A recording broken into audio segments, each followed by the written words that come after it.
Thank you very much, Allison. All righty. My goodness, what a fabulous attendance to see today on a Wednesday after a lovely Memorial Day weekend. Thank you all for joining us today. I'd like to welcome you all to our fire resistant plant webinar that is part of the Oregon State Fire Marshals and Partners Wildfire Awareness Month campaign. And we understand that we're getting into wildfire season and we want to make sure everybody has the information that they need heading into that. So we're excited that you're here with us today. Just as a quick plug, if anybody is interested in seeing any of our other additional webinars that we have put on so far this month, we can drop a link in the chat. We've got all of those webinars recorded. We've done defensible space, home hardening, Firewise, community wildfire protection plans, emergency preparedness. We've covered a raft of topics this month. And we have two more webinars coming up, one on June 14th around public safety power shutoffs, and another on June 21st, a fire season forecast. So I'll include the link in the chat after we get started. If anybody's interested in signing up for additional webinars, just wanted to plug and let folks know that those are available. But today, here we are to talk about fire-resistant plants. So good afternoon. I just want to welcome everyone who joined us live today. Thanks for taking the time. My name is Simone Cordery-Potter. I am a fire risk reduction specialist with the Community Wildfire Risk Reduction Unit at the Office of State Fire Marshal. Today, we'll be discussing fire-resistant plants and flammable plants, which is a fabulous topic for the week after Memorial Day weekend as we get into the glorious part of summer where everything is green and growing. We are very lucky today to have two fantastic guests from Oregon State University Extension. Our first speaker today will be Amy Jo Detweiler, who is a professor and an extension horticulturist with the OSU Extension Service, serving Deschutes, Crook, and Jefferson counties. We are also joined today by Jacob Powell, who serves as agriculture extension faculty covering Sherman and Wasco counties for OSU Extension. So we'll kick things off with Amy Jo. Amy Jo, please feel free to set your screen up and get sharing. I know Allison dropped this in the chat, but I just want to let everybody know that we will, if you have questions or as questions come up during the presentation, please don't hesitate to put your questions in the chat. Once we close Amy Jo's presentation, then you're welcome to either put yourself on screen, raise your hand, or put a question in the chat, and we'll answer all of those questions as we have time for. And then we'll move on to the second half of our presentation and repeat. With all of that in mind, Amy Jo, the floor is yours. Thank you. Thank you. Does everyone see my screen? Yes, your screen looks fabulous. Okay. So just to give you an overview of what we're going to talk about today, I focus in just on plant material, kind of the culture and care of plants. And today we're going to just cover the characteristics of fire-resistant plants versus fire-prone plants. I'm going to give you some tips on landscape design and maintenance practices and how that affects and how that can help you in creating a more fire-wise landscape. And then we'll talk about plant selection and go into detail on some fire-wise plants that potentially can be used in your landscape. So for this particular presentation, fire resistance, it means the ability to resist ignition. For example, does the foliage burst into flames when a match is held to it, or does it just smolder and go out? And so that's kind of the general definition that I'm using for this particular presentation. So jumping right into characteristics of highly flammable plants. Usually you're going to see plants that hold dead or dry or defoliated material within it, doesn't allow it really to drop down to the ground. You may see plants that have twigs or stems that contain volatile waxes, terpenes, or oils. They're going to be more flammable. If you were to crush the leaf, it may have a strong odor to it. And the sap of the plant may be gummy or resinous or have a strong odor. For example, what you would see with conifers or pitch that comes out of a pine tree, those sorts of things that have a really strong odor, most of your conifers. And plants that have the characteristic of papery or loose bark. For example, your birch trees, your paper bark maple, something like that, you would want to avoid potentially using these plants. Here's an example of what a classic juniper hedge looks like. This is ornamental juniper being used. And just to show you, if you cut away from that, what that looks like, you can see the dead from within. You have branches that die back after they're no longer being used. As they get shaded out, they die back and create kind of that collective dead material. And then the interior needles or foliage will fall off and be collected within that because of the way that growth habit is on that particular plant. So there's what it looks like close up. Another example of that is your classic arborvitae that is often used to create a shrub border. You can see this is one on the left here is one that was near my neighborhood, and they had cut it away, I think probably so they could back out of the driveway more easily. So just to get rid of a barrier, their visual barrier. But you can see that close up of how that, again, defoliated, how the needles, when they drop off, when they're shed and no longer being used, how they collect in there. So here's a list of fire-prone plants to avoid in both Western and Central Oregon. These are some examples of some natives, some invasive plant materials, and just some ones that have over time shown to be very fire-prone in our region. And plant material, amongst other things, can contribute to the fuel source on a wildfire. This is an example of the Oak Knoll fire, which occurred in August 2010 in a residential neighborhood near I-5. So in the center of the screen here, this is I-5 right here. So it wasn't in a wildfire hazard zone, and a total of 16 acres were burned and 11 homes were lost, as well as an unused barn. One of the primary fuel sources in this particular fire, so it started here, it was human caused, and then the wind picked it up, and it was actually spot burning on both sides of the highway at the same time. And unfortunately, it hit the back of a neighborhood here, and the Leland cypress was a really popular plant in this particular area. And so that was one of the main contributing fuel sources for that particular fire where these homes were lost. So switching gears then, now we know some characteristics of fire-prone plants. What are characteristics of fire-resistant type plants? And these are going to be plants that typically have more of a broadleaf or deciduous foliage. Deciduous meaning the leaves drop off in the fall completely. Sometimes you'll see some thick evergreens can also be more fire-resistant because they're not going to contribute greatly to the fuel source. Leaves, they tend to be supple and moist. So you can, if you were to remove the leaf from the plant, it would and kind of crumble it up in your hand, it would crush easily, tends to have more moisture. When they do defoliate, they defoliate cleanly, so everything drops to the ground and you're just left with bare branches. For shrubs, it would be ones that don't collect that interior debris. So the growth habit is more akin to being more fire resistant in its growth habit.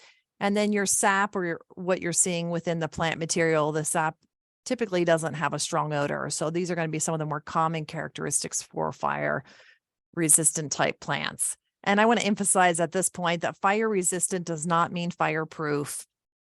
Just make that really clear. It doesn't mean the plants won't burn at all. They're still going to burn, but they are less likely to burn hot and long and contribute to the fuel source overall. And here's an example of when a fire-resistant type of plant was used, in this case, in the Skeleton Fire, which occurred in Bend in 1996. This is an example of how using a fire-resistant plant as a fuel break, in this case, turf grass around the home, help save this home. So you can see all the ponderosa pines burned, everything that was on the ground burned. And the fire actually moved from the left side of the screen here over to the right, where it burned down a garage at the neighbor's home and almost burned that home down. But this fuel break helped prevent the fire from affecting this particular home.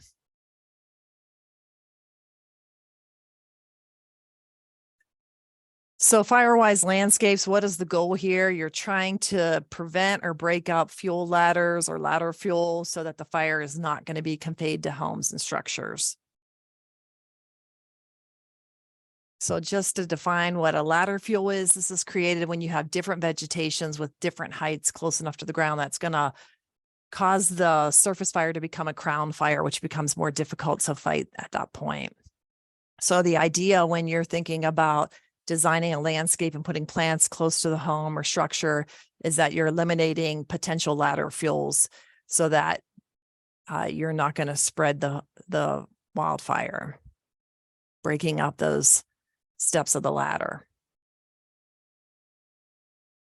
The condition of the plants is really important. I often get asked about the fire resistant plant list, plants that can be used on fire-wise landscape, but I always want to emphasize in talking to individuals that it's not just about plant selection, it's also about the design or arrangement of the plants and the condition of the plants, because if they're not maintained well, then you're going to have dieback, you may have dead parts to the plants, you may have less moisture in the plants if they're not being cared for. So taking care of your plants is going to assure that they're going to maintain some of those fire resistant characteristics.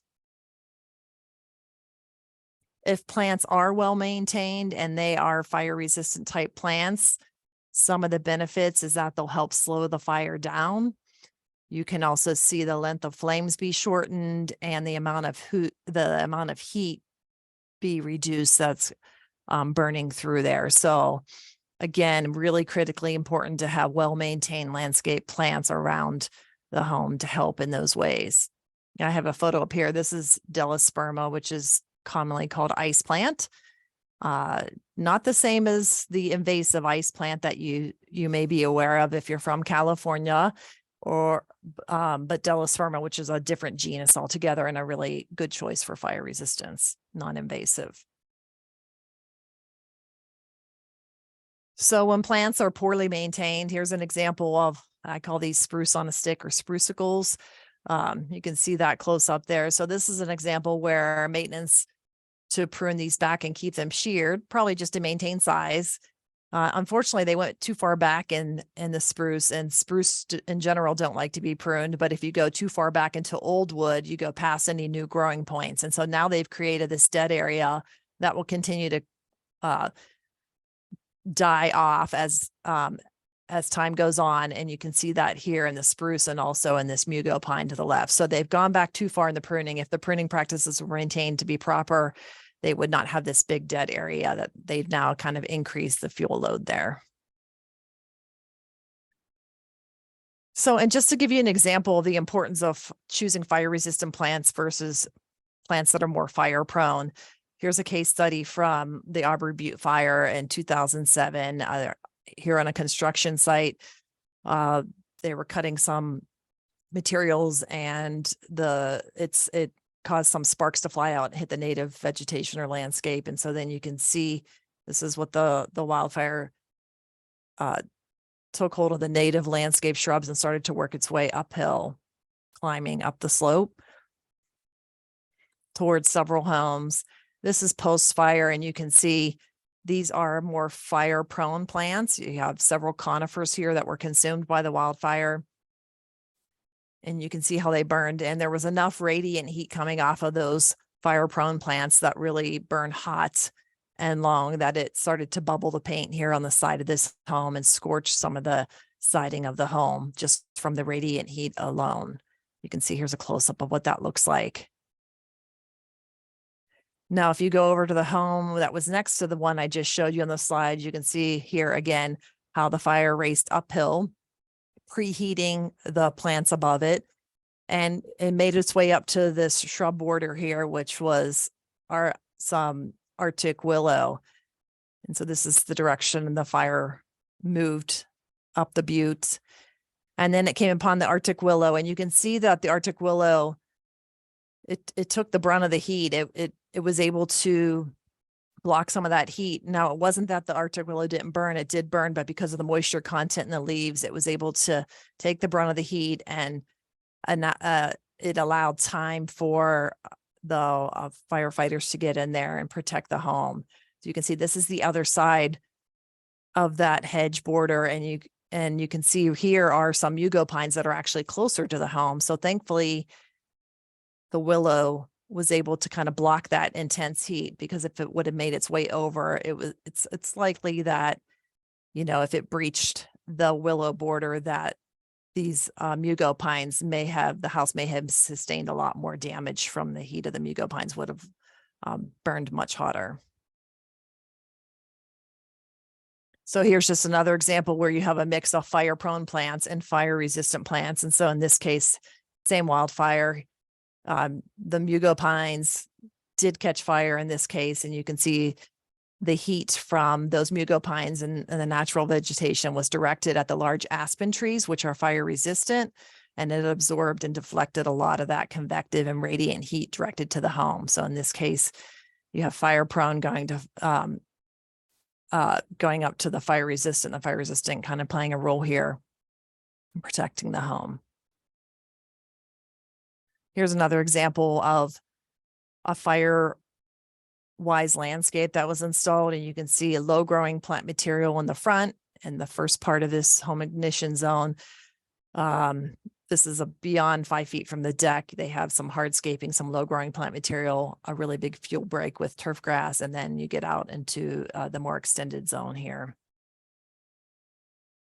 If you don't like the idea of using turf grass, you want to be more water wise than that, then you could consider using low growing ground covers right in that next 5 to 30 feet outside from the home. And we'll talk a little bit more about the home ignition zone in a minute here.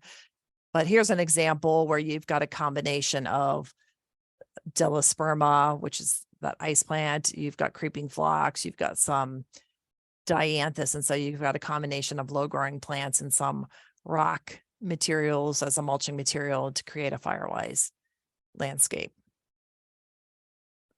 So the home ignition zone is divided into a couple of different sections, and I might spend a lot of time on today's presentation with that, but the immediate zone is 0 to 5 feet, and it's recommended that you don't put anything that can be flammable within that area. And so here's an example I just wanted to show you of a homeowner in the Central Oregon area that is starting to transition to a firewise landscape. So he did have wood bark mulch materials all the way up until the home, and now he's starting to pull in some gravel mulch material and transition to make it more firewise in that immediate zone around the home. So ideally, you're not putting any plant material in that area, but if you have to, then you could go ahead and you'd have to use something really low growing, but it's not recommended. The intermediate zone is where you can start to introduce plant material, and this is the 5 to 30 foot out away from the home structure. You want to think about all of these points, making sure you've got really nice design and spacing. If you have lawn or native grasses in that area, keeping them mowed to 4 inches or less. And here's an example of what that could look like potentially. This is creeping phlox, rock as a type of mulching material, use of some of the lava rock so using some hardscaping. Here's another example. You have nice spacing here. You've got several low growing perennials that can be used.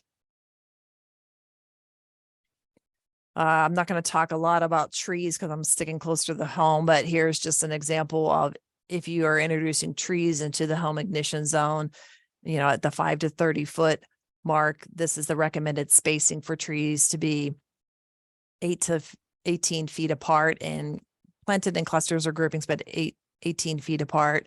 As you go further out into a more extended zone, then you can allow that spacing to be a little bit closer.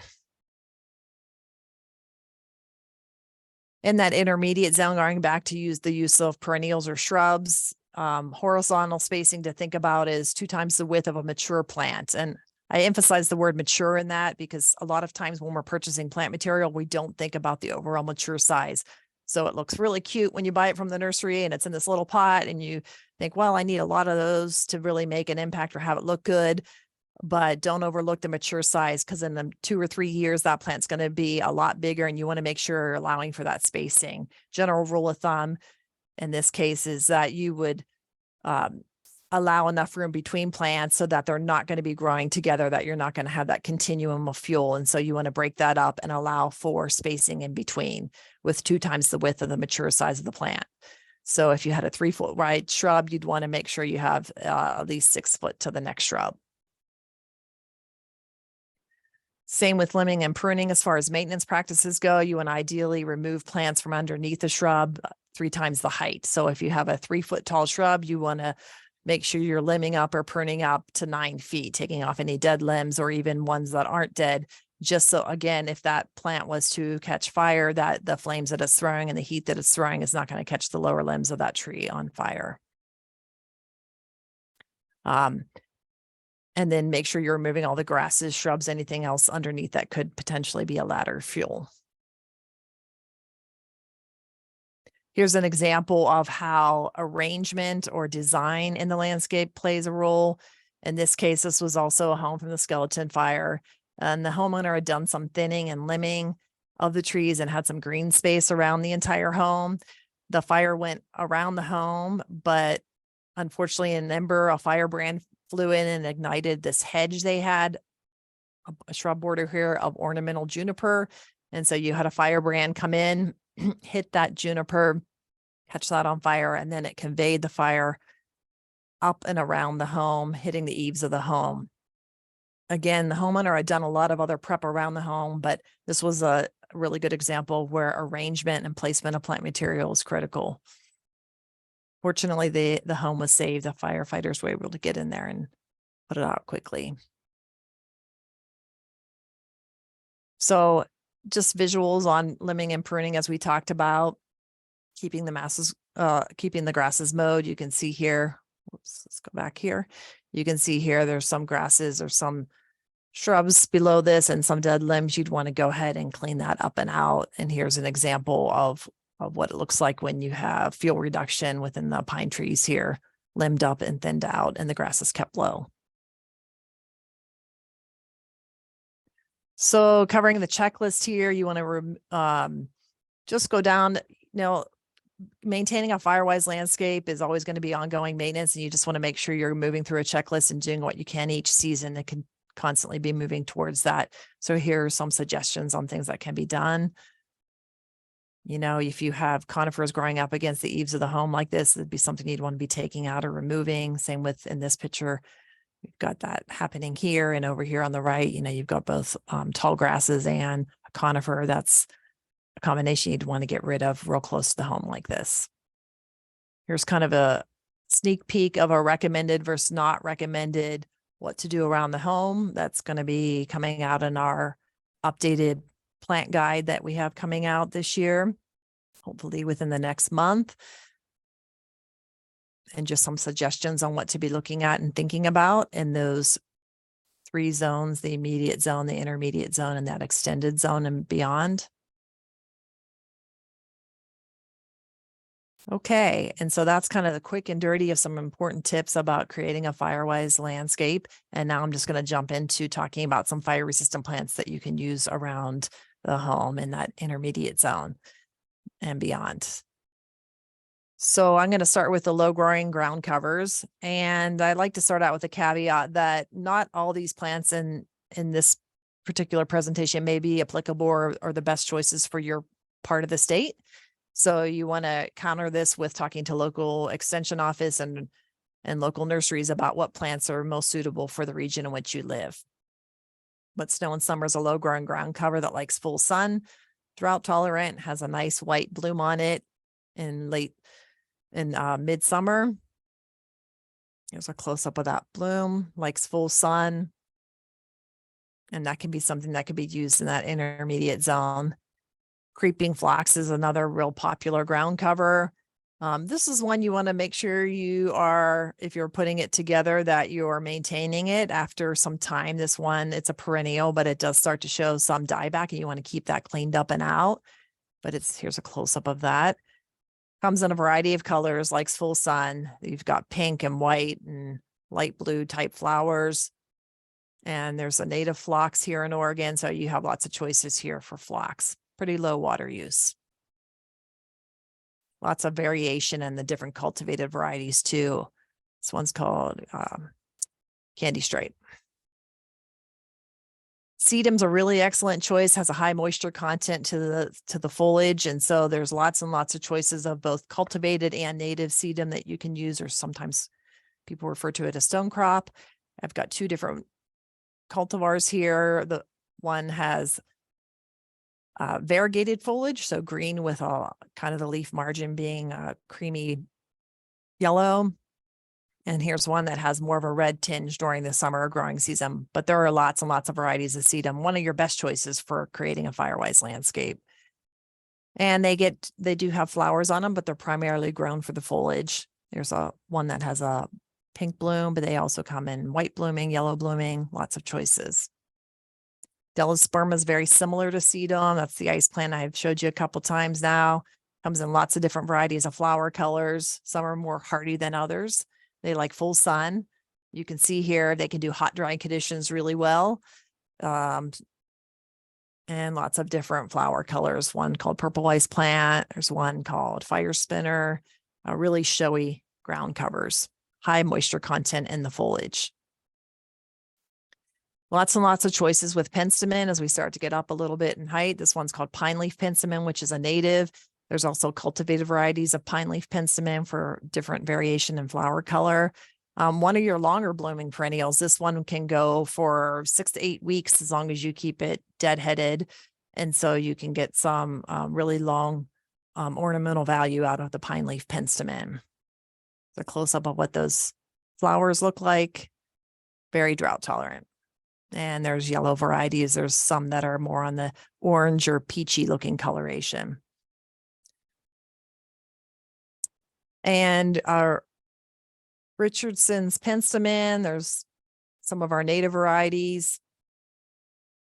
Okay. Yarrow is another one. There's both native and non-native varieties. There's this Western yarrow. That's going to be your native variety, full sun. Oftentimes this one's used as a ground cover.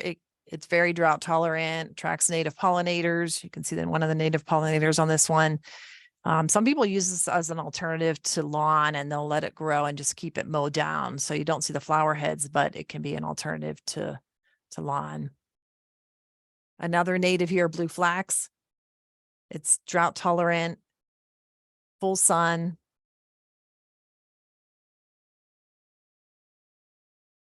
And sunrose is another ground cover you can use, comes in a variety of colors, full sun.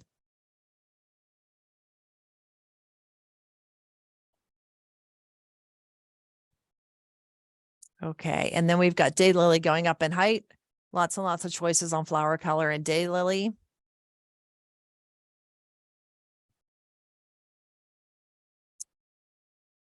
The nice thing about daylily is really showy blooms, high moisture content in this one as well. So this is a good choice. Hummingbird mint is one of my favorite perennials. Another name for it is agastaki. It's a late season perennial. Has really fragrant foliage to it and lots of different color choices for hummingbird mint. Attracts the hummingbirds as well, as you might have guessed. Okay, Simone, I'm going to ask you to not give me a time check just because I can't see my chat from where, I don't know where I'm at for time. I want to make sure I don't go into. No worries at all. We're actually, we're at 25 minutes. Okay. And I know that we could go all day and talk about all of the different varietals, but we do have a couple questions. I'm hoping that we can get to those. Okay, I think what I'll do is, because these plants are in the plant guide, so I'm just going to go through the slides just visually and not talk anymore. So then I can take the questions as you're going. Wonderful. I love it. I love it. We've got a visual side and an audio side. Fabulous. So one of the questions that we got, Amy Jo, that I'm hoping you can answer was, do fire resistant plants require more irrigation / water than the drier fire prone plant? No, so unfortunately there's a mix there. I've been asked that before, like are fire wise plants water wise as well? And there's a combination there. There are some native plants that are certainly fire wise. but not all native plants are fire wise. There are a lot of native plants that are fire prone.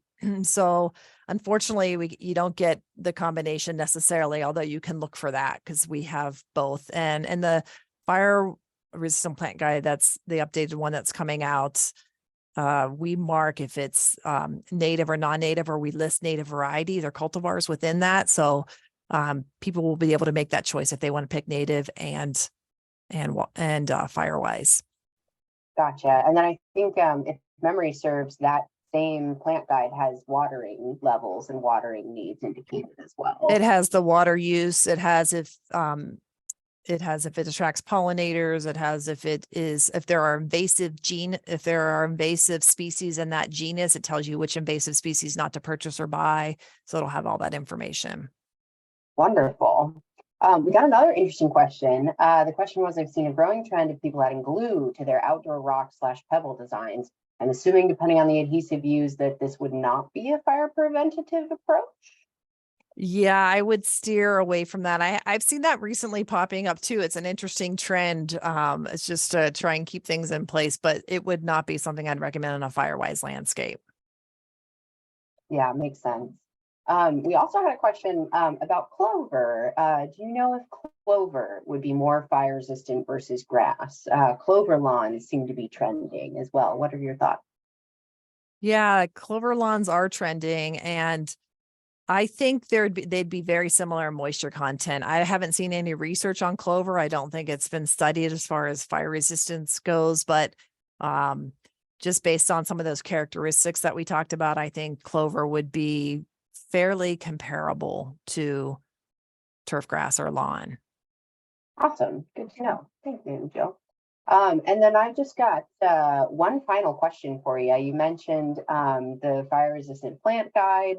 And I was wondering how folks can sign up and potentially get that new edition when it becomes available.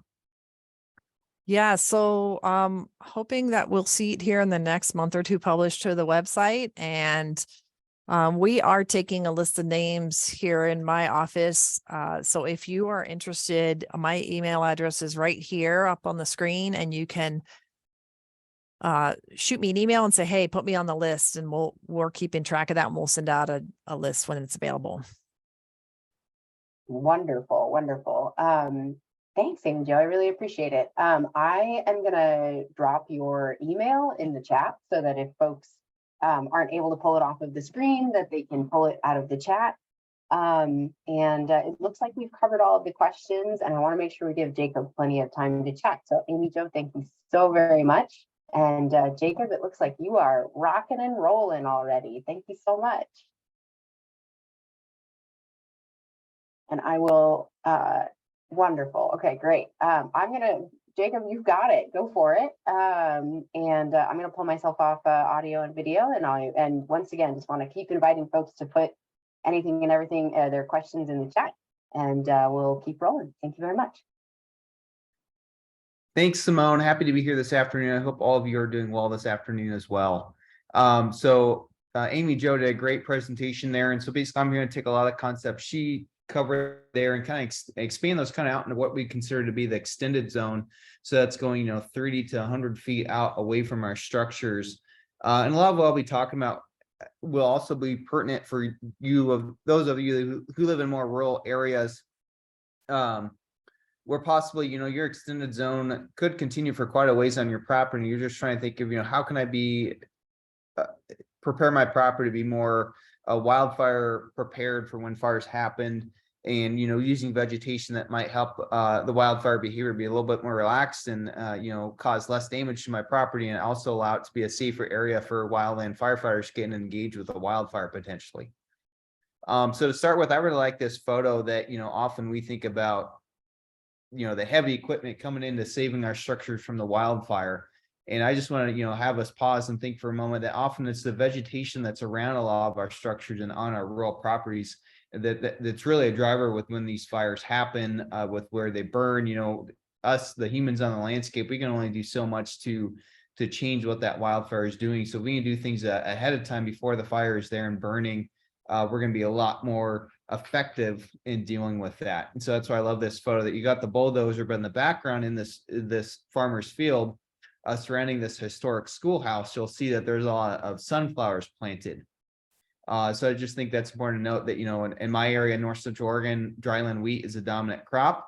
We know that wildfires burn through those fairly rapidly, unfortunately, when a fire happens, but other vegetation, such as sunflowers, for example, we've had fires that have come through, and when they hit the sunflowers, they just don't burn nearly as hot, and usually act as a good defensible space mechanism by having these around that structure. So just an anecdote story there to share as well. So again, that extended zone, we're moving further away from our structures. Often these are areas that, you know, we can't do as much to manage the vegetation, that, you know, you start getting that such a large area, it's not feasible to do as much landscaping work as you can do up against your structures, you know, within 30 feet. So just keep that in mind. This photo is great from Central Oregon region. You can see the shrubs out here have been thinned out a little bit. I don't see a lot of dead material here, which is good. You want living plant materials as much as possible, and when you continue to move away from the structure here. So just a good visual of what that looks like in this particular example. Also, like this example as well, moving that extended zone, you know, 30 feet away from the structure. The grasses here have been mowed. You might notice here, you know, Amy Jo mentioned ladder fields. What do you see with these trees out here if you take a look? So you can see up against the house, they did a good job of limbing it up, but these trees out here aren't as limbed, but there is decent spacing here.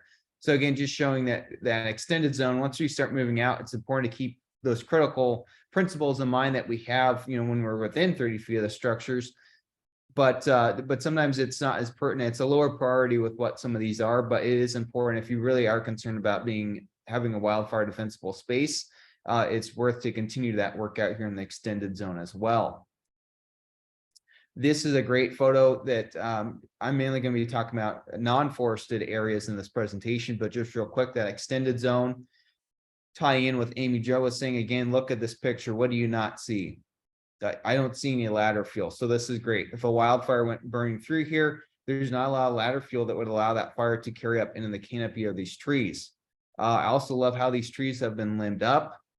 Again, not a lot of brush or shrubbery in here for a fire to carry. You know, be a very relaxed understory burn. Understory meaning that's just going to stay down here in the vegetation down here. I also like the spacing on these trees too. You know, they're a little, you know, if these were right next to structures, these might be too close together. But given this is in that extended zone, we can get away with having trees a little bit closer together. But this is just a great example of what I think about in that extended zone with forested systems. So also slope makes a huge difference with wildfires. And so you can see here that unfortunately this house here, this was a wildfire that happened near the Dalles. Luckily they had a lot of structural firefighters that were able to get to the structure before the fire. And they did an outstanding job protecting it from the fire. But you can see just how exciting it was when that fire was burning up the slope here and just really moved up this slope quickly.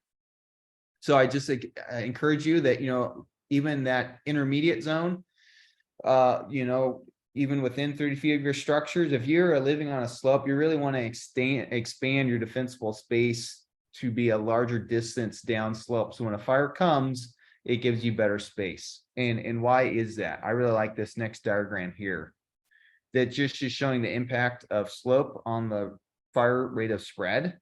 So you can see here that basically if you're on a 20% slope, not a lot you need to worry about. But once you get steeper, your flame lengths increase twofold by 20 to 40% slope. So again, FL here is standing for flame length. ROS stands for rate of spread. So you can just see how much more rapidly that fire is traveling. And then finally here, they put like the equivalent of, you know, an increase in wind, what that would correspond with. So just really help you see these numbers and you take that to heart, that you really should double your defensible space on downslope areas where the fire is going to be burning upslope towards your structures. That can really make a difference. So a lot of this presentation as well, we're really going to be focusing on the fuel itself. So, you know, we can talk about, you know, fuel management where you're removing a lot of fuels. We're going to be talking more about managing the fuels that are actually there on your property as well. So the most classic thing with fuel is fuel moisture. So again, you grab that clump of pine needles and you squeeze it. Does it feel moist or does it feel really dry? So again, fuel is very complex. I like to think about fuel as, basically that campfire that you might be sitting around later this summer. So with our campfires, obviously fuel arrangement is a big driver as well. That's why we build our campfires like a teepee like this, that we can get that, just like I was explaining, the influence of slope on wildfire behavior. Basically, you're putting those pieces of wood on a slope so that they are better preheated by the fire burning underneath, and that convection and the heat burning below preheats those logs above the fire. So arrangement is a big piece of this puzzle as well. Fuel load is just simply how much is there. So again, with fuel management, we think about removing or reducing the amount of fuel in the landscape in some areas. But there's also fuel moisture. So fuel moisture on a very basic level is just how much fuel is in that vegetation that could potentially be burning. Chemical composition, Amy Jo did a great job touching on that, is basically, are there resins, different chemical properties in those fuels that may make them burn faster, more aggressively than others. And so for the rest of this presentation, we're going to be diving in more into fuel moisture and chemical composition on some fuels, and helping that kind of guide your decisions in terms of what fuels you want on your landscape in that extended zone, and which ones you might not want to have out there as much. So again, fuel moisture, it's expressed as basically, the mass or the weight of this particular fuel, how much of that is actually water versus other material in the plant. So that's how fuel moisture is basically measured. And so fuel moisture can vary dramatically. Here in North Central Oregon, basically, any place east of the Cascades, cheatgrass is a really dominant fuel that we see out there. Obviously, color is a big indication that this fuel is very dry. It's also very flashy. So again, flashy fuel is just referring to the fact that there's not much surface area in here. So it doesn't take a lot of heat to effectively spread across this fuel, dry it out, and cause a wildfire to start. However, you look at this picture, you can see that you've got other plant material here that looks much greener. And usually that's an indication that we are looking at higher fuel moisture, but not always. So here we have yarrow. Yarrow is a good choice of fire resistant plant material to use. So again, trying to help you understand what these different fuel moistures that we'll talk about actually mean. And so live fuel moisture varies basically anywhere from 30 to 300%. And so we can see here the moisture content followed by different fuels, so grasses versus trees and shrubs. We can see that grasses, basically anything over 100%, it's basically not going to be burning. It's going to be resisting fire spread. So if you were holding a match to that fuel, it's likely that your match is going to go out before the fuel actually catches on fire.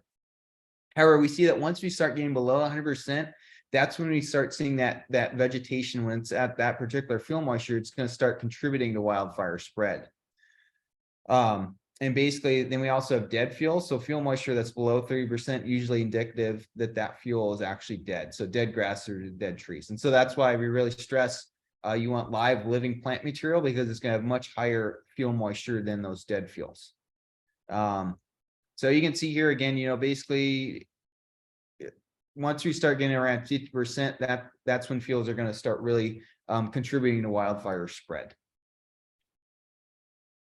So again, I'm talking about fuel moisture, but also think about this visually as well. This is an example of cheatgrass on the left. You can see it's very green. It would be unreceptive to fire. You throw a match in there, it's not going to do anything. But then often we see fuels are starting to transition. If you look around the landscape right now, what are you going to see? You probably see that we have a lot of fuels that are rapidly transitioning into a drier state with lower fuel moistures. And so that's why we know fire season might be coming sooner than later, just given how we've had some really hot weeks already. And then obviously we have our brown fuel that basically this is entering into the stage of being a dead fuel. That's not going to be, it's no longer living, and it's going to be very receptive to fire. So here you can see what that different fuel moisture looks like. So rabbit brush is another shrub species that you can see when it's dead, how low that is, 19% fuel moisture. what I really want you to look at is this cheatgrass. So the cheatgrass here, purple. So basically the purple cheatgrass would be in this middle transition state. So again, that fuel moisture is 56%. Like I said, you're starting to transition where that's going to be more receptive. Versus your brown fuel here is 49%, below 50%. It's going to be more, it's going to contribute more to wildfire spread. And I also just want to share this research with you that, we're talking about fuel moisture. One way to keep fuel moisture elevated is just to keep those plants growing. So this graph here is showing that this was research done over in Burns in Eastern Oregon, where they were looking at fuel moisture in areas that have been grazed in the winter and versus the areas that have been ungrazed. And you can see, they track the fuel moisture during the fire season here. And so you can see that basically that area that was winter grazed, it was grazed, and then what was grazed regrew. And that regrowth had much higher fuel moisture than the stuff that had been ungrazed. And this red line here is indicating that, in this study, they were kind of saying that basically if the fuel moisture was above 20%, it's not going to burn. I will argue with this study though, that, the point of extinction, basically that fuel moisture point at which the fuel is going to stop burning, is not very well documented. And it also varies a lot with the weather conditions when a fire is burning through a particular vegetation. So I would say anywhere basically from 20 to 30%, maybe 40%, anything above, 30, 40%, that's when it might slow down fire behavior a little bit, but still going to burn. It really needs to be above 50% to really stop a fire. But this research did a great job of showing that it's still above 20% fuel moisture. So if a fire went through here, it's going to burn much slower and with lower flame lengths than through this area that was ungrazed, for example. Also, if you're trying to think about managing fuels, I just want to point out real quick, mowing can also help. You can see this area was mowed here in this picture. This is next to a winery that they're mowing basically this extended zone area as a fuel break. So you can see all the grass is pretty dead right now, but it is nice and short, and that's dramatically going to decrease flame lengths if a fire got in there. But I just want to fast forward that other parts of the year, you can see just how much greener that area is just because they mowed it. So just mowing grasses that will actually regrow can be a good way of increasing that fuel moisture during certain periods of the fire season. Real quick, this picture here is, well, does fuel moisture really make a difference in an actual wildfire? So you come over here to North Central Oregon, there was a wheat fire that happened last summer. And if you look at the very far end of this burnt field, basically you're looking at the Klickitats there, that's the ridge in the background. And you can see that there's kind of some black stuff there, and it started burning towards the viewpoint of the photographer here. And you can see that it went out in this area. The wind was really gusty that day. It quickly burned through the wheat once the fire started, and the winds were pushing it towards the photographer here, moving very rapidly. It hit this pasture in here though. Most of the grasses in the pasture were very dry. But this was an area that there was a lot of skeleton weed. Skeleton weed is a noxious weed that you don't necessarily want, but that skeleton weed had dramatically higher fuel moisture because it grew later in the fire season than the surrounding grasses and other plants. And so that skeleton weed is what helped the fire go out on its own, and then they were able to put it out once it started slowing down in that certain patch. So fuel moisture definitely can make a difference. Real quick, chemical composition, we don't need to say much because Mary Jo did such a good job explaining that as well. But just, think about chemical composition in Eastern Oregon. Obviously, juniper trees we've already covered. Sagebrush and rabbit brush are also species that can burn a little bit hotter because they do have some chemical resins that allow that to happen. I'm also seeing more Scotch brome over here in North Central Oregon. Basically anything west of the Dalles, I definitely see plenty of Scotch brome, Hood River area and parts of Wasco County, particularly the western area of Wasco County into some of the forested areas. But again, this is a classic example of a fuel that looks green. You think, oh, this would be great to have in my yard to stop a fire. However, it can burn extremely hot with the resins that are in it. I have some experience doing prescribed burning in Western Washington in a previous career. And so these are pictures from some of the prescribed burns we were doing. We were doing prescribed fires for habitat restoration work. As you can see, it looks green, but look at how hot it's burning. Especially here, again, green fuel, but extremely hot given the chemical composition. So keep that in mind. So Amy Jo also covered a lot of these plants, but for me, what really highlights, these are plants that, they're going to be difficult. They're going to be easier to establish than some of those other plants that you might want within 30 feet of your structure. So these are for areas that, you're really getting further away from the home, but where are some plants that you can plant that might change how a fire would behave once it starts burning in that edge of your property, 100 feet from your structures, for example.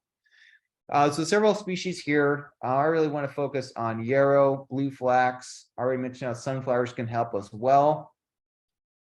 And I also just want to highlight when we're thinking about some of these plants, a couple of weeks ago, I'm up at Rowena Crest, beautiful wildflowers that you see in that picture there. And so, in that case, you're thinking, well, all these flowers look like they'd be great to have in my yard to stop a fire.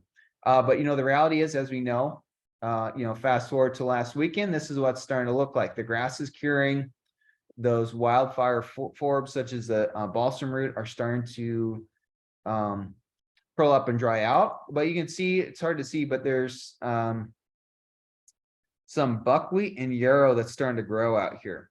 So we have to think about, plants for fire season. We don't necessarily want plants that look green at the start, like the balsam root. You want to select plants that start growing later in the summer and are greener at the end of the fire season when everything else is dried out, if you want to actually have that vegetation make a difference on the fire behavior. So real briefly, I'm going to explain a research project that I did outside of the Dalles, Oregon, where we intentionally planted several of the species I was just talking about, and we wanted to see how that fuel moisture would carry on throughout the fire season. And so basically, to begin with, we collected fuel moisture. This is my intern for Wasco County, Keen Kaiser, who was a huge help on this project. And just showing you that basically we go out there, we clip the vegetation, we immediately weigh it. Then we basically dry it out and also put it in the oven to get it to a consistent dried weight. And then that way, once we dry it, we can know, okay, well, how much of that original weight was moisture before we dried it out? So that's how we're determining fuel moisture. So here's a plant I haven't talked about yet that we also looked at that's called forage kochia. And this is an introduced plant that's originally from Eurasia, but it's been used in the United States since probably the 1980s, primarily in the Great Basin, some more areas in Idaho and Nevada. And so, it does work as a livestock feed, but the big interest is what it can do in slowing wildfire behavior. I mean, look at how green it is. It doesn't have any chemical composition that you need to be concerned about. So we got forage kochia here. So over in Idaho, they've used this a lot to stop wildfires, that basically they intentionally plant a green strip or vegetative fuel break, that they're planting this perennial plant species. And so then that way, when a fire is burning, it basically hits this fuel break of forage kochia, and basically the fire, either completely goes out, or the fire behavior is so relaxed that wildland firefighters can quickly get in there and put the fire out. And so I've had some farmers I work with have been interested in using this in some of their rangeland areas as a tool to stop wildfires.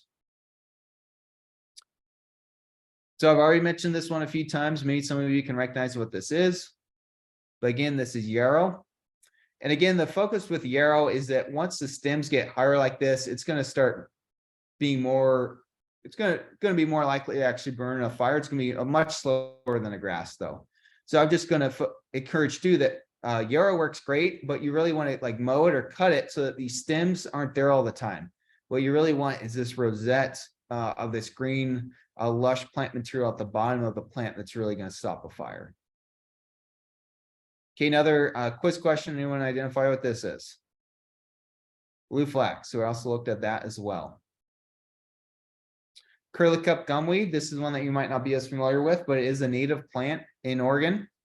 And it grows in kind of some rocky areas in some parts. Again, this is primarily an Eastern Oregon plant. So if you're in Western Oregon, you might not see this as much. But this is a plant like that, similar to forage kochia. Folks in the Great Basin have considered basically propagating this plant as a fuel break that's going to slow down wildfire behavior. So this, for example, this could also work great in your yard as well. So with this project too, we're looking at some plants that may be a little bit more readily burnable, such as intermediate wheatgrass that's in this picture. So again, intermediate wheatgrass, if you look around Eastern Oregon right now, you'll see a lot of areas where the grass still looks a little green, and that's intermediate wheatgrass. It seems to stay greener later into the summer than others. All right, we've also got cheatgrass, of course. So here we've got a slide that we're looking at the fuel moistures that we found by taking fuel samples at multiple points throughout the summer. We basically started start of July all the way through September. And again, last year was a very late start to the fire season because of how wet it had been. And so that's why we started taking fuel samples so late in the year. But again, just showing you that basically dryland wheat, very dry. The blue flax, so just, outstanding with fuel moisture is definitely the forage kochia. Fuel moisture was above 60%, and it did not change throughout the summer. However, if we look at intermediate wheatgrass, like I said, it looks green, but does initially dry out and gets below that 30%, and that's going to be a wildfire risk. The good news is all these are staying higher than cheatgrass, though, which dried out very readily. So again, here you can see cheatgrass in green at the very bottom, or Danny Brome. Danny Brome cheatgrass are the same thing. Again, it's stayed below 10% for the whole fire season. So that's why Danny Brome is such a cheatgrass is such a plant of concern, is because of how dry it is for the whole fire season. Again, you can see intermediate wheatgrass declined. See a lot of variability in others, but again, basically any of these would be a better option on your landscape than having intermediate wheatgrass and cheatgrass.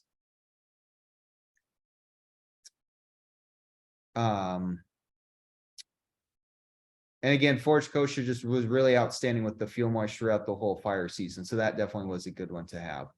The other thing I'll note too is if you look at some of these bars, they're showing that the air bars, basically those are showing how much variability there is in those species in terms of fuel moisture at that point. So you can see cheatgrass down here. Cheatgrass is basically already a dead fuel. And so that fuel moisture is not changing at all. So that's another reason we don't want dead fuel, because the fuel moisture stays low and it does not change. And when it does change, it's primarily due to environmental conditions. So suddenly when that relative humidity dries out really rapidly for that 1 week in August, those dead fuels are going to dry out very rapidly, while these live fuels are going to hold on to a little bit moisture for a little bit longer. How are we doing on time, Simone? Couple minutes. We're a bit over, but I do want to just make sure that you're able to cover your final couple of slides, and then we can move into questions because we got some good ones. Sounds great. Yeah. I think I've been going for about 24 minutes here. So we're just going to conclude with one last part of this project, that we also actually burn samples of the vegetation that I just talked to you about on a stove, basically to determine how long it would take for those to ignite. So we call that time to ignition in seconds. Fairly simple. We put it on the stove. How long does it take for it to ignite? And there's other scientists that have done very similar research as well. So we're just kind of working off that. They already established this as a scientific tool to basically determine how fire resistant some of this vegetation actually is. So time to ignition in seconds here. You can see that basically a take-home message is cheatgrass. The moment we put it on the stove, it ignited. Not a surprise when you look at how low that fuel moisture is. Forage kochia took a lot for that to ignite. And you can see later in the fire season, it actually took longer to ignite. And also similarly, I explained how intermediate wheatgrass, the fuel moisture declines through the fire season. You can see that the time to ignition declined with that as well. So the start of the fire season, yeah, it's a little fire resistant, but by the end, it is readily burning when that fire is there. So also look at duration of combustion. So how long did it burn once we get on there? So again, just showing you here real quick, the cheatgrass burned the longest because basically that whole sample was able to burn. So that kind of wraps up that study. I just want to give some more science to validate, that some of these are great plants to use and some of them ignite quickly. And when they do ignite, they combust in completion. And so everything burns. Not a good thing to have next to your structures or even on the edge of your property that can definitely be a fire hazard.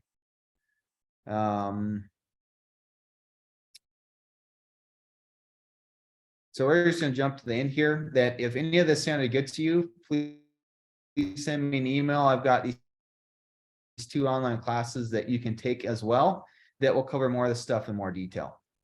So, all right, Simone, what questions do we Awesome. got? Thanks, Jacob. I love the description of your experiment. Thank you for sharing that. It really, in my mind, highlights some of the excellent work that OSU is doing out there in the field. And I'm dying at the visual of the cow mowing grass. I didn't know mowing was a good way to increase moisture vegetation. I learned something new today. We got a great question in the chat. The question was, lavender is extremely aromatic and full of oils. Do you really think it's fire resistant in the extended zone? I wouldn't plant it in my fields here in Western Oregon. And we've gotten the same question both in Eastern and Western Oregon. What are your thoughts on lavender as a fire resistant plant? That's a good thing. I had down that one slide that Amy Jo might have some other thoughts on that. I do know that it's in Eastern Oregon, it's one of the few that is actually more drought tolerant and stays greener a lot longer than some of the other vegetation I've seen people have. So again, it's a question of, well, how hot is that going to get in a fire? You know, it's a lot better than juniper in my opinion. It's not the best, probably not the worst. What were your thoughts on that, Amy Jo? Yeah, I have some research here that even though the lavenders do contain oils, which normally you'd be counterintuitive to being a fire wise plant, the research suggests that it's actually slow to ignite when it's kept well maintained.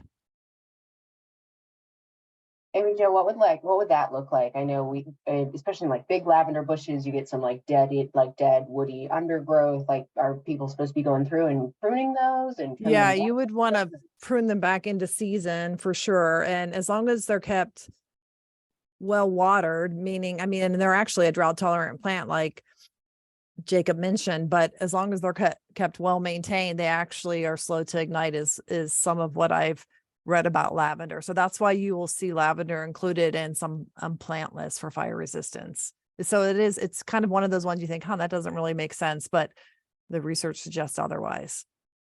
Interesting. Okay. Yeah, I definitely see areas that people don't keep those trimmed. There's a lot of dead material that builds up, and like I explained from the field moisture standpoint, not good. Yeah, absolutely. I do just have one more question. We get this question a lot. The question is, arborvitae and juniper bushes help make privacy screens and spray screens, especially in rural areas of Oregon. Do you have any suggestions for fire-resistant replacements that could also provide green screening? So I mean, we just talked about the lavender, but that's what I tell people to use. So okay. Amy Jo, any suggestions? I'm sorry, I'm trying to catch what part of Oregon was the question derived from? We usually get it in Eastern Oregon in the gorge. And they're looking for suggestions for privacy screening? Yeah, or like a spray screen. We see people plant arborvitae between like themselves and like a field. Yeah, so I can't think of anything that would be like provide year-round privacy, because those typically tend to be conifer in nature, which means they're going to have those resins. So it'd be something on the deciduous side. And just based on, I guess I would want to know more information, like what your overall height is you're trying to get to, and then I could help. We could help narrow through some choices, but it likely would be a deciduous plant that's going to drop its leaves, so you don't end up with year-round privacy typically going hand in hand with firewise. Maybe if I don't know if in your where you live, you could potentially do some of the broadleaf evergreen would be probably one of the choices you could maybe use would be a broadleaf evergreen, which would be like a rhododendron or something, but you have to make sure those are maintained and you remove the dead material. Yeah, absolutely. Well, thank you for that. Well, we're a little bit over time, but the material is fabulous, and I didn't want to cut either of you short. So thank you both so much for taking the time. I also want to thank all of our participants for hanging out with us today. I hope you learned something. Please don't hesitate to send any additional questions our way. You can reach us. And Allison, I may type in this email address incorrectly, but you can reach the Community Wildfire Risk Reduction Unit at crr@osp.oregon.gov if you have additional questions, please stay tuned for additional materials and follow-up. Big round of applause for both of our presenters, Amy Jo and Jacob. Thank you so much for sharing your expertise and your time with us today. And once again, thank you to all of our attendees. Happy Wednesday, everybody. We'll see you later.